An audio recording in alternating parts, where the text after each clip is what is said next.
morning, DawgNation. I'm Brandon Adams, and this is DawgNation Daily, the daily podcast for Georgia Bulldogs fans, presented today by Breda Pest Management. Spring break week rolls on for me, but also great shows, putting them together for you. Hopefully that's rolling on here, too. More of Mike Griffith today. We'll have some more thoughts on some of the other SEC teams, their projected win totals, including some of the teams on the Georgia schedule here that could impact how tough that Georgia schedule is in 2025. We'll talk about that.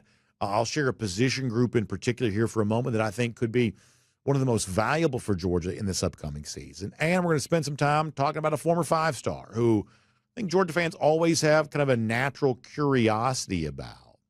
But it seems like all is well and good here right now, and perhaps even some evidence of that on the field here very soon, too. So what do you say we get ready to kick it off that way? It'll lead us into some UGA fan projections for the Georgia defense here this season. We're having fun with those over-unders this week, so we'll do more of that today. So let's get it going. It is DawgNation Daily, the daily podcast for Georgia Bulldogs fans, presented today by Breda Pest Management, and it begins right now.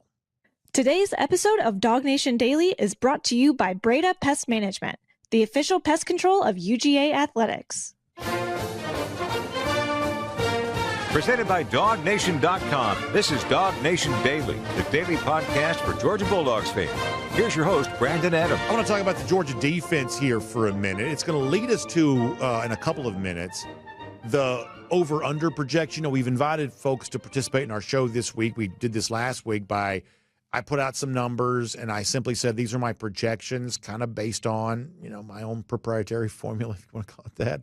And I invited you to say, would you take the over or the under when it comes to this particular thing here, whatever that might be. Yesterday, for instance, we did offensive points per game. I took the over. One of the DawgNation Daily listeners that we read out loud yesterday, he also took the over. Some people not necessarily taking that over for Georgia for this upcoming season. And so we're going to doing that with a lot of these things. In a couple of minutes, we're going to look at the Georgia defense in particular, how many points per game they will allow. The very best Georgia teams don't give up very many points. How good can Georgia be in that category here this season? We're going to get to that here coming up in a moment. But as a lead into that, let me talk about a member of this Georgia defense for a second. And this is a guy that there's always going to seemingly be a lot of curiosity about. That's the cornerback, Ellis Robinson. Robinson was a former five-star. He's now, he's going on 2 years removed from high school, so his recruiting ranking doesn't probably matter as much as it used to. But in addition to being like a former five-star, based on his individual player rating, Robinson, according to say 24/7 Sports and things like that, is one of the highest rated recruits that Georgia's ever brought in, to the extent that you take that seriously. The star rating matters to me. The individual player rating, I don't know that I put quite as much stock into that, but you probably already know this. As a recruit, Robinson's individual player rating was very, very, very high.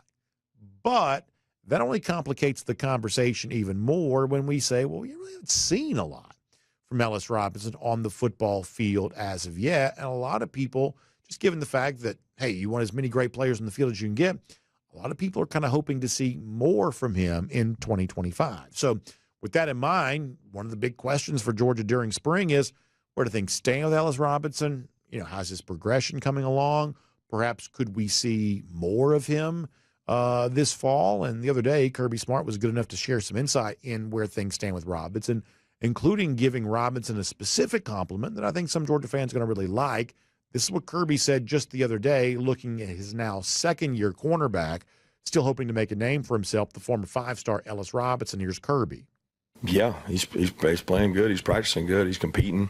He rolls in there. I think he, Daniel, and DeMello have all rolled through with the ones with pretty significant time. They're going against some good wideouts. They keep getting matched up against the big guys, in Colby and Noah, and even the other wideouts. So I'm pleased with where Ellis is. What I like about Ellis is he competes. He competes for the ball, and it bothers him when people catch the ball on him.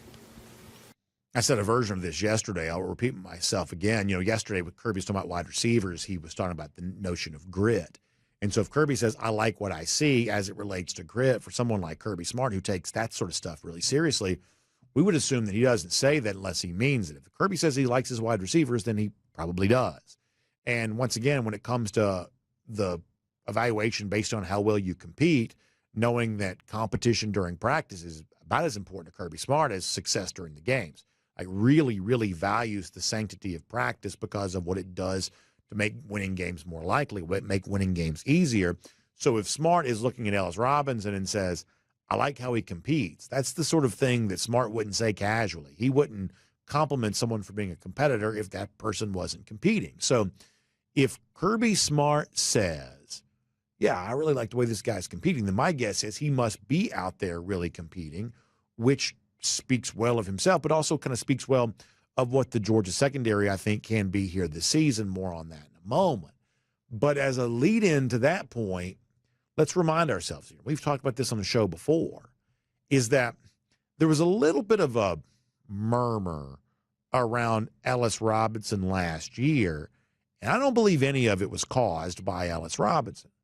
The murmur came, I think, from some fans who assumed, well, if you're bringing in the former five-star, and if he was rated as high as he was, and if he's not playing very much, then something must be wrong.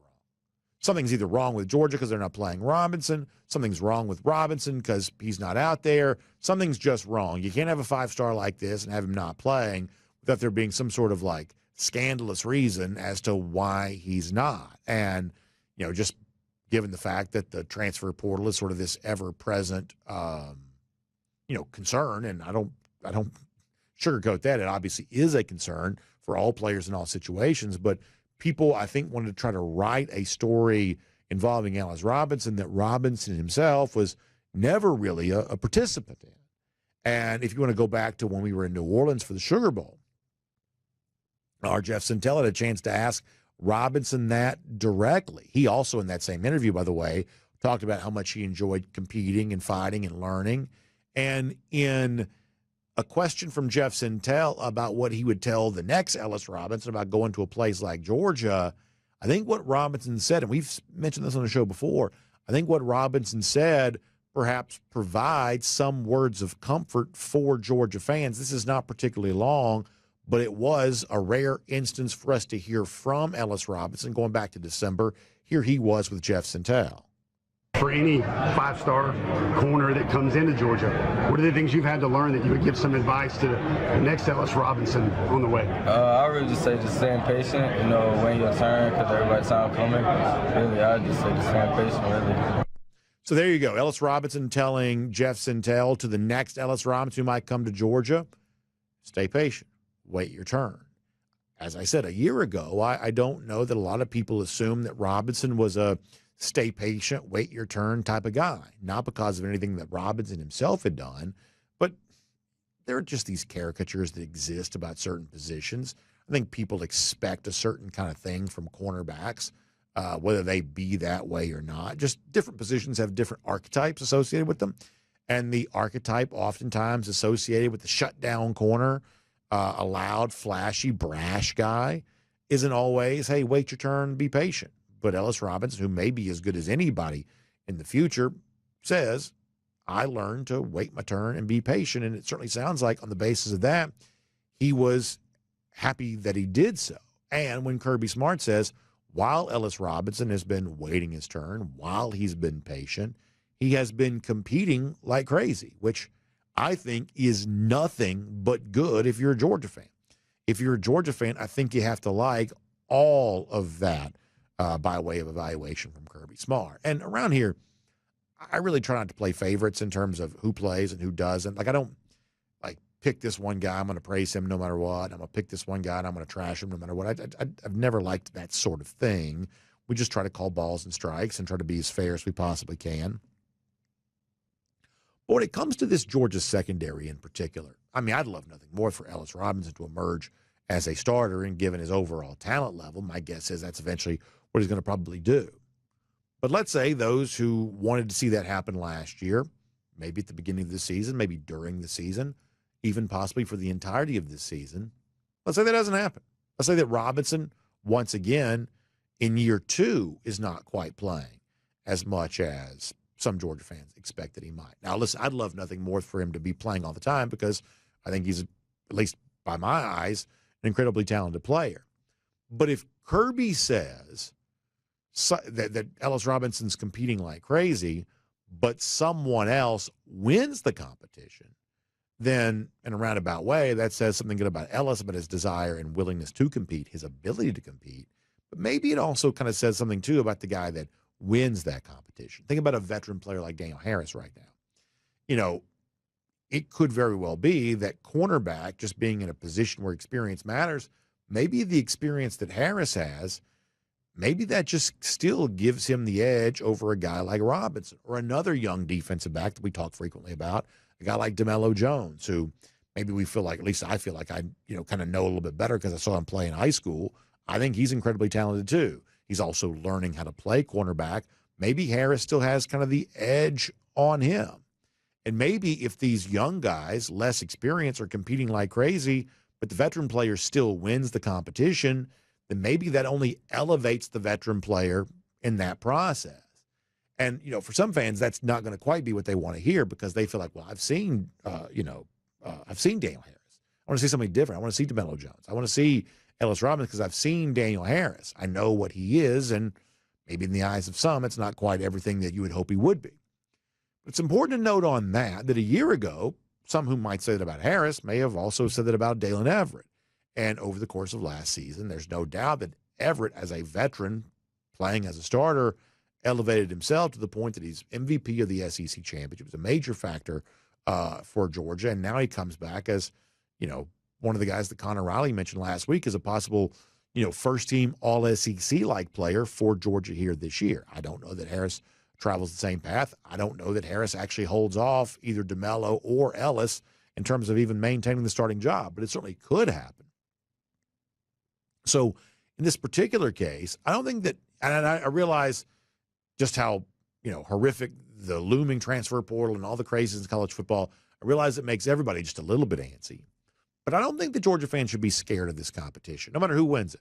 Harris, the veteran, Ellis Robinson, the former five-star, DeMello Jones, kind of the other option here, maybe even somebody else that we're not giving enough attention to here at the moment. I don't think that fans should be scared away of that competition, especially given the fact that the players involved in that competition themselves don't seem to be afraid. Now, let me use that to kind of shift slightly to this. One of the things that we said that we were going to do this week is kind of have a theme around over-unders, looking at projected totals for Georgia as a way of trying to figure out, well, if it takes 10 or 11 regular season wins to get back in the college football playoff, if we think the undefeated is perhaps a bridge too far for everybody right now, how do you get to that 10 or 11 mark? What are some of the statistical benchmarks that you perhaps have to achieve to have that happen? Or for those who don't think that Georgia's going to get there, where do we see some disagreement as it relates to this? We looked at the offense yesterday, how many points per game they can score. We set the over-under at 35.5, and as I told you, I believe that Georgia goes over that total here for this season. What about defense here for a moment? I set the over-under there at 16.5 points per game. If you are playing along with us at home, would you go over or under 16.5 points per game allowed for this Georgia defense? Let me share the thoughts of a Georgia fan who was very, very sharp in how he weighed on this. Christopher Calhoun, I appreciate his thoughts on this. When it comes to that, he says, I'm going to go over 16.5 points per game allowed, meaning they'll give up more. He says Georgia's going to probably be around 20. He writes that Marshall, Austin Peay, and Kentucky are the only three teams that we know that should hardly cross the 50-yard line. He says Auburn has wide receivers, and Jackson Arnold, the quarterback, should greatly improve the offensive production. He says the offensive line is suspect and the running back is a need for them, but they run the ball in Freeze's offense. This is good analysis. He goes on to write that DeBoer, that's the Alabama coach, has stated that Alabama's going to get back to downhill run game. We've seen what Bama does when they run the ball. Plus, DeBoer knows how he can protect his first-time starter at quarterback. Then he says Tennessee rolls in with Nico, but going to be placing running backs and wide receivers. It's money time in Tennessee, and Nico knows it. And as I said before, we're going to talk more about that later on in the week.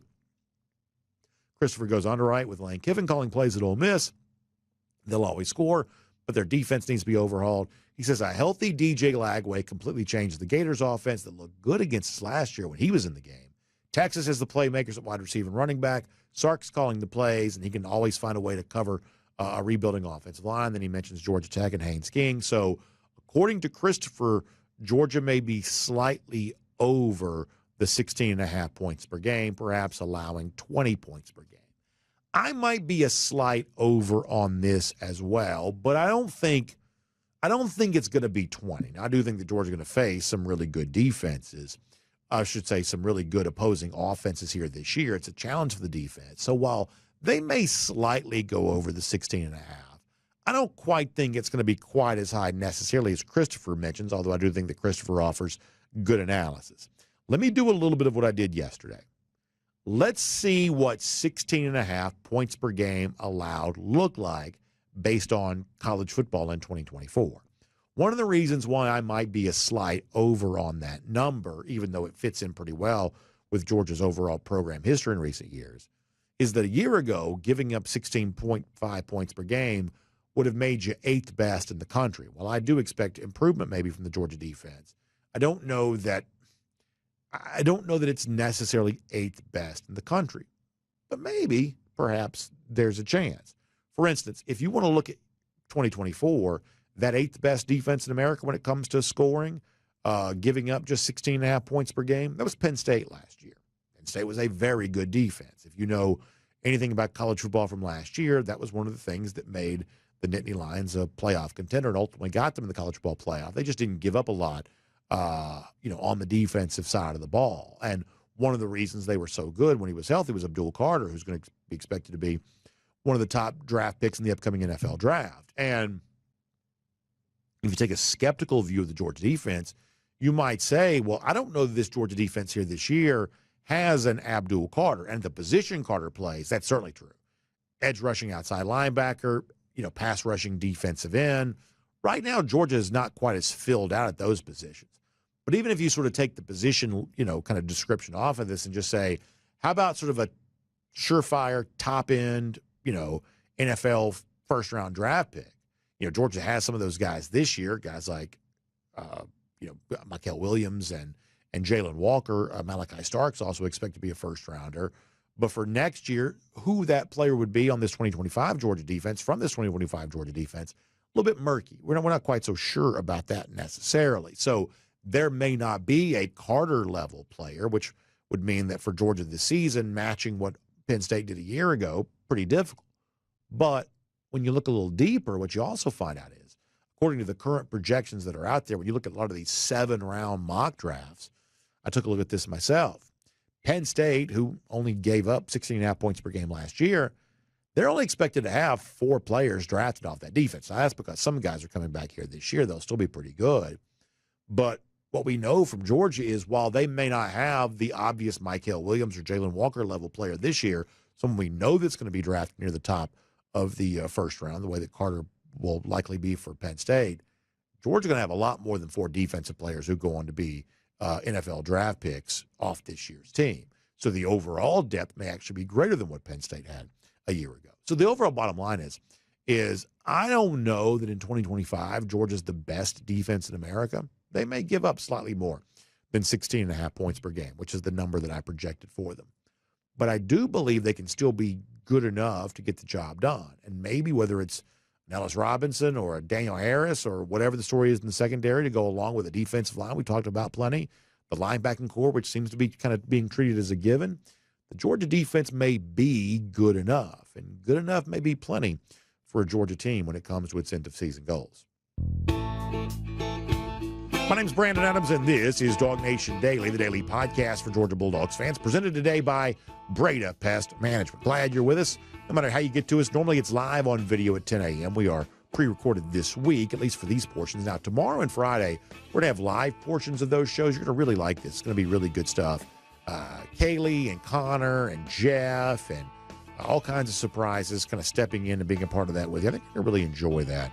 That's going to be a lot of fun. What's not a lot of fun is some sort of termite infestation in your house. If you've got that, a name to know is Breda Pest Management. They bring the show to us here today. And listen, obviously, if you're a Georgia homeowner, you know how important protecting your home from termites is. That's why you've trusted Breda Pest Management since 1975. But when you work with Breda, you also get the little extra prestige of knowing that you're working with the official pest control provider of UGA Athletics. And I think it's important to support those who support UGA. It's personally gratifying that so many of you choose to work with them because they support us. That means more to me than you'll ever know. truly very appreciative of that. But in addition to all of that, when you work with our friends at Breda Pest Management, you're also getting the benefit of putting more money back in your pocket just for making that switch. That's what Breda Pest Management is all about. You can find them online at bredapest.com. That's BREDA, bredapest.com. To connect with them, to find out their story. That's got 125 employees. They're all over the market area, working hard for people every day. Been in business since 1975. The official pest control provider of UGA Athletics, and a great company that can put more money back in your pocket by lowering your cost of service, even though they provide a higher quality of service than what you're going to get from some of those other fly-by-night companies. So trust Breda Pest Management and find them online. It's bredapest.com. One more time, BREDA, bredapest.com. All right, we've got a final conversation coming up with Mike Griffith here this week. We've looked at some of the over-unders for season win totals in the SEC. We'll do a couple of, I think, teams of note for Georgia here in a couple of minutes. And we'll talk about in particular how that might impact the Georgia schedule, maybe making it on paper even more difficult than perhaps it's being given credit for here right now. We'll do some of that with Mike here coming up in just a moment. Before that, though, let's go around the doghouse, presented today by our friends at Georgia Farm Bureau. And one of the over-unders that we're going to talk about here this week, as in the kind of theme that we have, are Georgia's likely first-team All-SEC players. And what we set the over-under at is 3.5, and we'll give you more of our thoughts on that. But to kind of give you a little bit of a window into my kind of thinking with this, is that if you're looking for a high number on this, the sort of individual players having, top-end type projection seasons, which obviously leads to team success for Georgia, I think the safest bet on all of this is to go back to the position groups where Georgia has had great success in the past. I don't know if there's any position group that Georgia has been better at in the Smart era than the consistency they found at tight end. Obviously, Brock Bowers is the number one example of that. But when you think about who your first-team All-SEC types could be for this season, I'm going to look at tight end as a place where you might turn to see that. You've heard us say in this offseason before, we think that Oscar Delp can have a really good season for Georgia. But Delp is obviously not the only really good tight end that Georgia has the potential of having. Lawson Lucky's a guy that we like. Jaden Rodella is a guy we've heard good things about. In the future, guys like Colton Heinrich can also be really good too. Incoming freshmen such as Ethan Barbour, Elias Williams, they certainly have generated some buzz so far during this preseason, during this spring practice. But this position group, because of all the energy it brings to the practice field, because of the success it's had on the field, what it could be in 2025, it's also kind of a position group that sort of becomes kind of a leadership group for Georgia too, the sort of position group you can turn to and look at and say, hey, we know these guys with their words and their actions will help lead the way. It's another reason why, if I'm thinking about first-team All-SEC selections for Georgia for this upcoming season, I'm going to give tight ends a long look on all of that. Recently, this is what Kirby Smart said about the kind of leadership he does get and believes that Georgia will get this season from those tight ends. Yeah, Lawson and Oscar are two of our leaders on our program. They lead in toughness. They lead in carrying the torch for young tight ends in the room who we expect to be good. They're both physical competitors. Lucky to have two guys that have played as much as those two guys. So I'm glad you guys get to see them, and as well as those other guys that are going to be here. Don't really think of Kirby Smart as a pun guy, but saying lucky to have Lucky, I don't think he meant to do that, but works as a pun. He was also referencing the fact that on that particular day, both Lawson and Oscar spoke to the media that particular day. You had two good leaders, Smart, very complimentary there. And if I'm looking for a first-team All-SEC player from Georgia here this year, if I want to get over my projected total of 3.5, tight end's a pretty good place to look. Oscar Delp, maybe. Lawson Lucky, possibly. If you're looking for first-team All-SEC types from Georgia, those tight ends could certainly help lead the way in that regard. And that is Around the Doghouse, presented today by our friends at Georgia Farm Bureau. Now, the cool thing about both Lucky and Delp is they are both homegrown products right here. Lawson, a former Norcross Blue Devil. Oscar Delp, a former West Forsyth Wolverine. These are guys that played their high school football right here in Georgia. They grew up in Georgia communities. And when it comes to knowing those Georgia communities, nobody knows that better than our friends at Georgia Farm Bureau. They're living, they're going to work every day in communities just like yours. That's why what we say is the Georgia Farm Bureau is always the home team. And what that means is when it comes to one of the most important decisions you're going to make, who you trust for your insurance needs, your auto insurance, your home insurance, perhaps your life insurance, working with folks who are right here in Georgia like you are and who love the state of Georgia just like you do, who know the homegrown products just like we all appreciate. That's what Georgia Farm Bureau is all about. They've taken care of our farmers. They help get food on our plate, and now they want to help you with your insurance needs too. So I want you to give them a call, 877-404-1050. That's 877-404-1050. Or find them online at gfbinsurance.com and talk about why Georgia Farm Bureau is always the home team. Trust them for your insurance needs, and you'll find out why we're so proud to have Georgia Farm Bureau as a part of Around the Doghouse here on DawgNation Daily. All right, so Wednesday is normally a Mike Griffith day anyway, so not unusual to have him here today. No Davin Bellamy today. We've got some good stuff coming with Davin in the very near future, the newest member of the DC Defenders out of the UFL. But for now, on some of these season win totals in the SEC, in particular, a couple of Georgia rivals here who are generating some buzz for possible turnarounds. Let's talk about that and so much more here today with Mike Griffith on DawgNation Daily, presented by Breda Pest Management. From Athens and across the SEC or wherever the recruiting trail may lead, here's a DawgNation.com insider. I said yesterday we're going to have fun with these final SEC over-unders I'm going to look at with Mike Griffith here. It's kind of the theme of our show this week, and I saved 3 for this Wednesday show that are, kind of hotly debated right now, kind of drawing some interest on both sides. And, Mike, if you don't mind, I want to start with the South Carolina Gamecocks. Now, this is not a team on the Georgia schedule this year, but this was one of the more interesting teams in the SEC last season in that, by the end of the year, they were playing about as well as anybody. From November on, you had Lenore Sellers playing like the best quarterback in the country, or among those. You had the defense playing lights out. Of all the teams that didn't make the playoff, they were in the conversation for being the best of the teams left out of the playoff.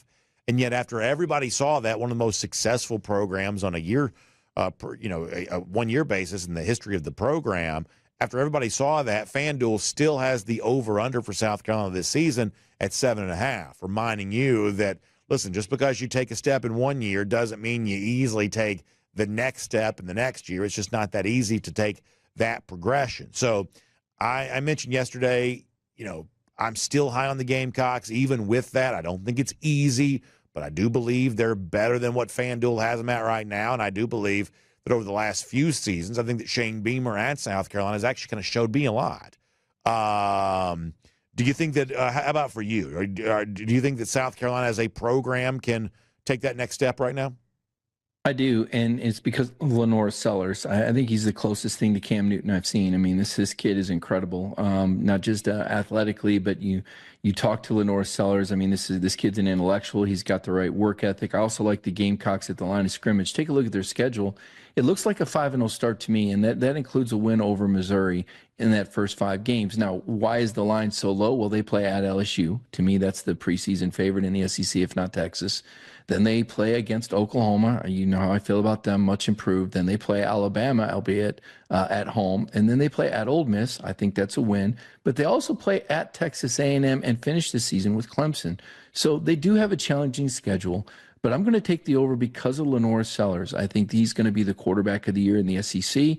And, I expect South Carolina to win a lot of football games. Don't necessarily expect them to make the SEC championship game, but another 8 or 9 win season would not surprise me. And I also think one of the things that tells me a lot about South Carolina, Mike, is, we never heard rumor one about a Sellers leaving and going somewhere else, about, great players they have on defense leaving, going somewhere else. You make case to get one of the best offensive and one of the best defensive players in the SEC, but there were very few transfer rumors from the Gamecocks this offseason, which to me sort of speaks to a situation in Columbia where they're pretty buttoned up right now. And, we don't think of them as among the richest programs in the SEC, but when it comes to holding on to their guys and making a run at it this year, it seems like they're pretty locked in to do that. Now, as I said before, the next step, hard to take.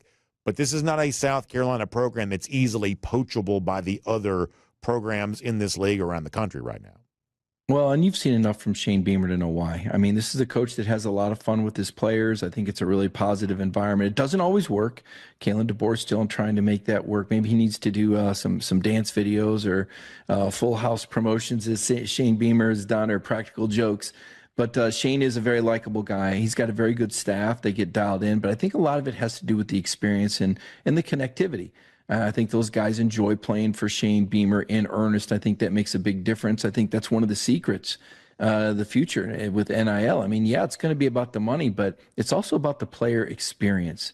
And I think South Carolina has done as good a job as anyone with that, and I'm sure that's a factor in their retention. Another SEC team drawing a lot of public interest right now is Auburn. It's another win total of 7.5. A little less promise from the Tigers to justify that number than what we've seen from South Carolina. Gamecocks fans may be surprised the number's as low as it is. Some people may be surprised, wow, we're really ready to see 8, 9 wins from an Auburn team that's been, average to mediocre or to even worse than that in recent seasons. But a lot of people believe that Hugh Freeze is ready to sort of orchestrate a bit of a turnaround. What do you think about Auburn this year's win total sits at 7.5? Yeah, there's some interesting games there. When I look at their schedule, I do think Auburn will be improved, and I'm not really scared of their opener at Baylor. To me, the divide between the SEC and the Big Ten compared to the ACC and the Big 12 is significant, even more so when you get into some of the lesser conferences. So a schedule that opens at Baylor, to me, that's a speed bump. Ball State, South Alabama, those are both wins. And then we kind of get into a couple swing games there. Oklahoma's improved as they are, I think. That's an interesting game to me. We talked about A&M, a bit of a surprise, maybe even disappointment last year, BA. Not sure what they're going to get when they go to College Station. I mean, who knows? Maybe A&M's a dark horse that I'm just completely underestimating. I don't think Auburn is ready to beat Georgia yet, although they have played the Bulldogs very close. And that is a game to keep an eye on. Missouri's a team I don't expect to, get back to that 10-11 win margin. So the fact that Auburn hosts Missouri, that doesn't concern me. Sam Pittman's doing what he can to improve the offensive line, but I don't think Arkansas is a threat. All that said, you finish with Kentucky, Vanderbilt, Merce, and then a home game with Alabama. I'm going to take the over. I think Hugh Freeze has to win enough to stay, and I think he will with the transfers that they've gotten in there and the new quarterback. So that leads me to another team that's on the Georgia schedule, and that's Florida. Win total sitting at 6.5, which is interesting because people saw DJ Lagway play better at the end of last season, and yet the odds makers still are expecting Florida to have a tough time navigating what on paper looks like, once again, a difficult schedule here. I've heard enough from you this week to know you're already pretty high on Florida. I'm guessing you're taking the over 6.5 on the, as I like to call them, lousy, stinking Gators here? Yeah, I do. I'll take that over for sure. They do play at Miami against Carson Beck, but again, remember they were beating Carson when he was at Georgia last year before Lagway went out with the injury.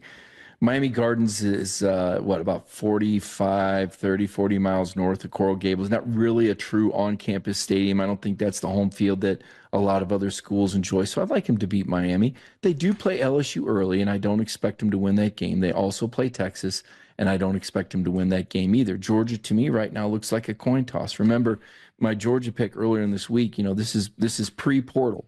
I expect Kirby to make some moves. So right now I'm going to call that a 50-50 game in Jacksonville. It is in the state of Florida. I continue to think that's an advantage for the Gators. And I do expect him to beat Tennessee and Florida State this year. So give me the over on the Gators. I'm very high on DJ Lagway. I'm high on the culture and the momentum that the Gators have built. Yeah, to bring this back to Georgia for a moment, the one point I've been making a lot over the last couple of months is if you look at some of the advanced metrics, a year ago ESPN FPI would have said, hey, Georgia, toughest schedule in the country. I saw the other day the ESPN SP Plus, which is another one of those sort of fancy math analytics type things. They only had Georgia as the 12th toughest schedule in the country, which is still among the very toughest, if not quite as tough on paper as a year ago. But the point that I've been making is I'm pretty high on Auburn. Sounds like you're pretty high on improvement from Florida. We can sort of cite some examples here of what were, at least on paper, sort of the easier wins for Georgia in recent seasons.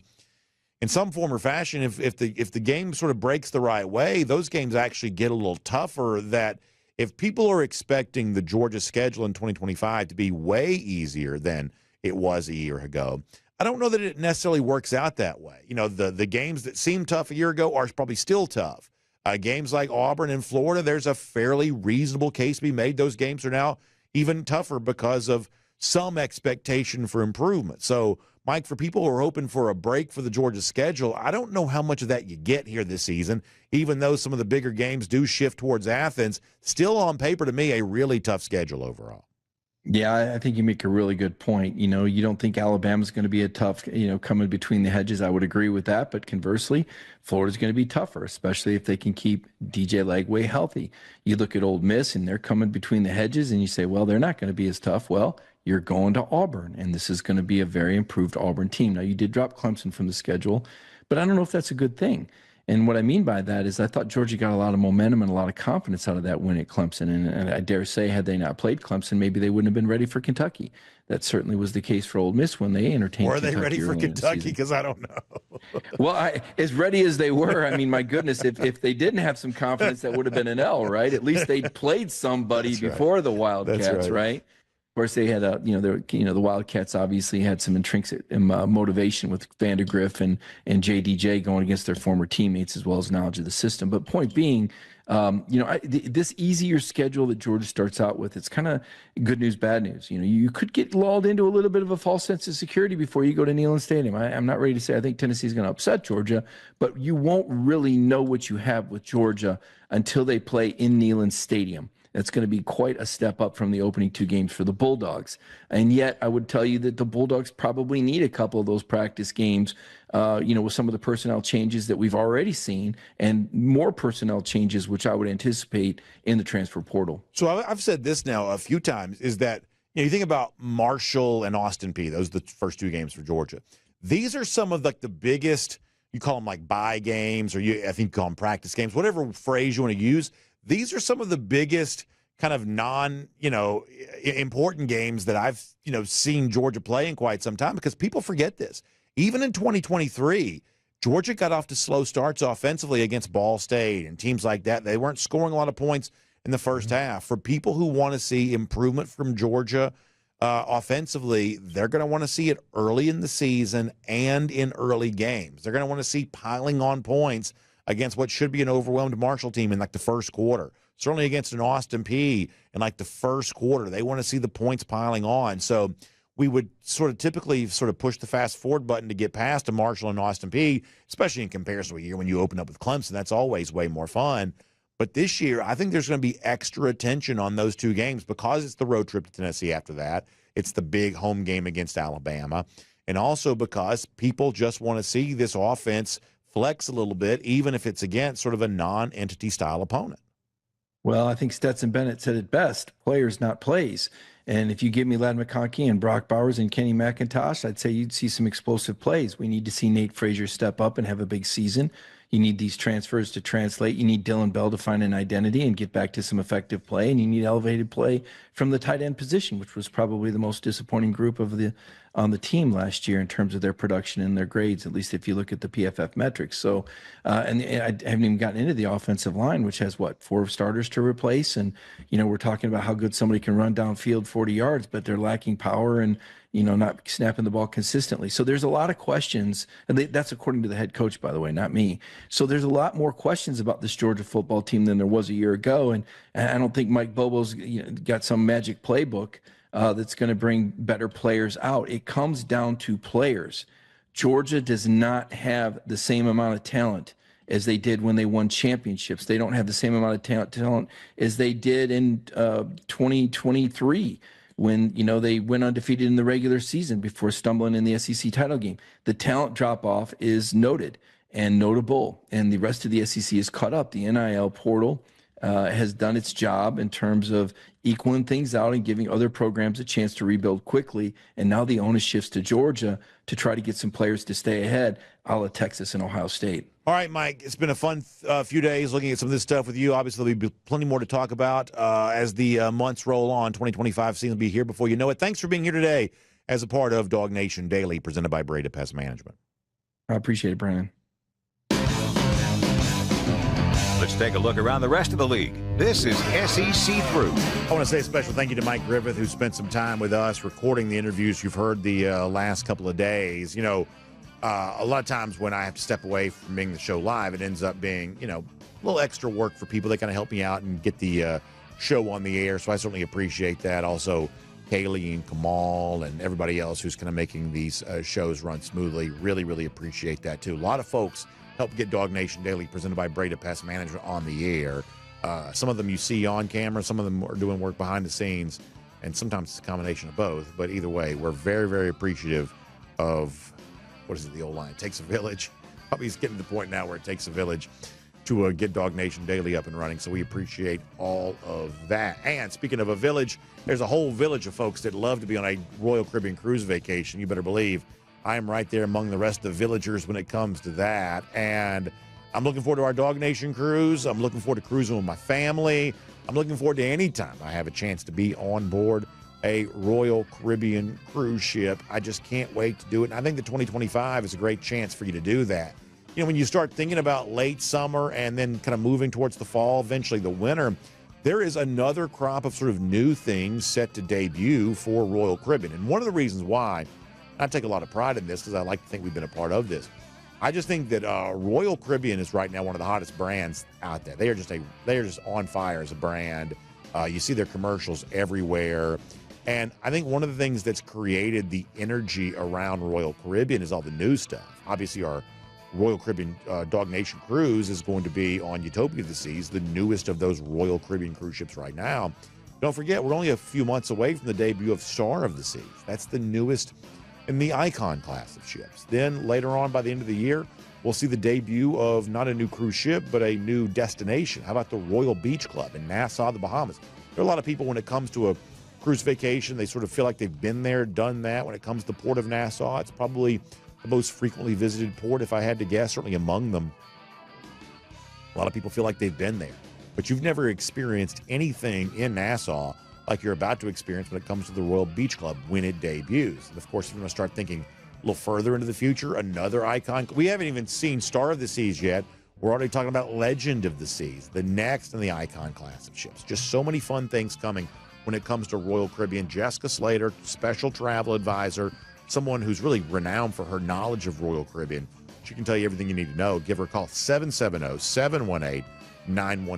That's 770-718-9147. You can also email her, jslater@dreamvacations.com. By now, you know the drill. We've done this yesterday and Monday. We'll do it here today. 1 over, 1 under for the upcoming season. Let me give you an over, and that's Texas. I'll take Texas over 9.5. I mentioned this with Mike Griffith a moment ago. I'm a little weird when it comes, actually a little earlier this week, I should say. I'm a little weird when it comes to Texas in that, you know, there's a lot as a fan that I find pretty annoying about the Longhorns. You know, just not a team I would ever cheer for. I just don't like Texas very much. Most people, the best I can tell, unless you are a Longhorn fan, seems like you kind of feel the same way. But there is, you know, for me, begrudging respect here. And I do try to get my picks right. I try to be accurate with my evaluations, my analysis. And because of that, forced to give kind of begrudging respect to the fact that Steve Sarkisian, who I don't think was a Grand Slam hire, you know, it wasn't obvious when Sark was hired that he was going to be great for Texas. He had been probably for a single year the best offensive coordinator I'd seen going back to Alabama. That was a pandemic year. Nobody was playing defense. Therefore, the championships won that season don't count. Everybody knows that. But honestly, great play caller for Alabama. Not so great for the Falcons. Kind of a mixed bag as a head coach going back to his time at Washington and USC. So he didn't quite know what Texas was getting when it hired him. But he's been good. I mean, there's only one team in America that's been in at least the Final Four in both the last 2 years. That is Texas. There's a level of stability in that leads me to believe, especially given the fact that they'll kind of play the flip side of the somewhat soft schedule they played a year ago, that they can find a way to get to that 10-2 mark again. Now, I'm going to tell you this. If you want to be a little bit suspicious of Arch Manning because he hasn't played very much, I think you're well within your rights to do so. I really do. I believe that he's probably good enough to get the job done. Is this a Joe Burrow, Trevor Lawrence, you know, Bryce Young level player in the sport? I don't know about that. But also when I see what's been winning in college football a lot lately, I don't know that you need to be the eventual number 1 overall draft pick to provide great team success. I think one of the things that Arch is likely to do, something that Quinn Ewers didn't really do at all, is I do believe that Arch is likely to use his mobility pretty well. And so even if we say, hey, well, he's not quite throwing the ball all over the yard like a Joe Burrow would have, or even among the best passing quarterbacks in the SEC this season. I think the extra dimension of the legs gives him a very realistic chance of being better than Quinn Ewers. Is he as good as a Manning is supposed to be? Well, sometimes those expectations are out of control. Is he the best quarterback in college football or even the best quarterback in the SEC? Pretty crowded field of quarterbacks here right now. Can he be better than Quinn Ewers? I actually don't think that's that big of a bar to leap over. And if he's better than that, then that, I think, preserves Texas' chance of getting that 10th win and going over that win total, according to FanDuel. I'll also tell you this. A year ago, Texas did a pretty good job of absorbing some running back injuries to begin the season. Think about C.J. Baxter, guys like that, who go down just before the season begins. Let's say Baxter comes back healthy, or believe he will. All of a sudden now you're talking about, or just any combination of what Texas does with its running game. All of a sudden now you're talking about a little more success on the ground. By the end of the year last year, they're actually running it better. Now, Georgia did a good job of stifling that in both games. But by the end of the year last year, they were running the ball a little bit better. More sustained game to game for a full season rushing attack. Once again, that's kind of a recipe for Texas. Is this a national championship team? I don't know. Is this a team that's back in the playoff and maybe a top threat to Georgia still? I believe that's probably the case. For an under, I'm going to take the under 9.5 for Tennessee. This to me is going to be a simple one and perhaps overly simplified, but it kind of comes down to I just don't know what Tennessee has right now in Nico Iamaleava. As I told Mike Griffith earlier this week, I had Nico as about the league average quarterback last season. Now, given that experience and coming back here right now for year 3, maybe it's a big stride. But they didn't really play him at all in his freshman season. And if you look at a breakthrough season for Josh Heupel last year, now Josh Heupel is supposed to be the offensive mind, offensive innovator. But that breakout season was defense and running game. Now, if you looked at Tennessee a year ago, you didn't see Jalen Hyatt wide receiver. You didn't see, some of the receivers that they've been known for. You didn't see that. But you also didn't see a ton of Nico making the guys around him better. And, it's not necessarily a bad season to go 9-3 in this SEC, 9-3 against this Tennessee schedule. That's not necessarily a bad season. It may keep you out of the playoff, but I don't know how many apology letters you're having to write if you go 9-3, and that puts you under the expectation for the Vols here right now. FanDuel having them 9.5. Once again, make the comparison to a Texas and a Georgia, teams with the same win total posted at FanDuel. We know Tennessee hasn't been on Georgia's level. Georgia's won easily now a number of years in a row against Tennessee. I would say they're not on the Texas level either. The playoff performance, I think, would give you some suspicion about that. So, it's going to come across as to some maybe like a hater pick or whatever else, but I think we've been pretty clear enough that we try to call balls and strikes on this. And for us, Tennessee may be out of the strike zone for the upcoming season. We'll go under 9.5 on Tennessee, and we'll make that cruising around the SEC, courtesy of Royal Caribbean. So speaking of Georgia rivals, we're expecting a little bit of a fallback, come back to earth for Tennessee. How about those lousy stinking Gators? And how about our Gator hater updater? We love the fact that every single day we come in here, this number keeps on climbing and going up. And by the time we get to the fall and the renewal of the rival down there in the cocktail party, we're going to see this number higher after 4 straight wins for Georgia. We're going to see this number higher than it's been in a long time. There was a moment in our past we would have dreamed of Georgia having this kind of success against Florida, but that dream has now become a reality, so we relish it. It may seem like other games and other opponents and other storylines are more relevant at times than Georgia's battles with Florida, but for those of us who remember when it wasn't going Georgia's way, the fact that it is going Georgia's way in such an emphatic way right now, we'll never get tired of that. 1,612 days. That's how long it's been since Florida's beaten Georgia.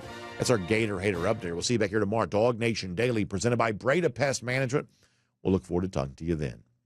And on video time now for the R.S. Andrews Cool Down. R.S. Andrews, the one you turn to for your air conditioning, heating, plumbing, and electric needs. They show up on time. They do the work that's promised for the price that's promised. So the last 3 days on our show, we've had 3 full days of kind of classic pre-record. I do a couple of weeks of vacation a year. Try not to be gone much more than that, but a couple of weeks a year we'll kind of do that. and we did sort of the classic pre-records. Tomorrow, a little bit of a hybrid thing. We've started doing more of this lately, where you'll still get some of me because, let's face it, I can't go that long without talking. Y'all know that. But also we'll give you a chance to hear. Kaylee, I'm right. You and Connor are going to hang out with us tomorrow on the show. Is that correct? Yes, I'm being told that is the case. Kaylee's official words were, I do believe so, because obviously we're recording this now prior to that. But I believe that's the plan. Either way, it's going to be a ton of fun.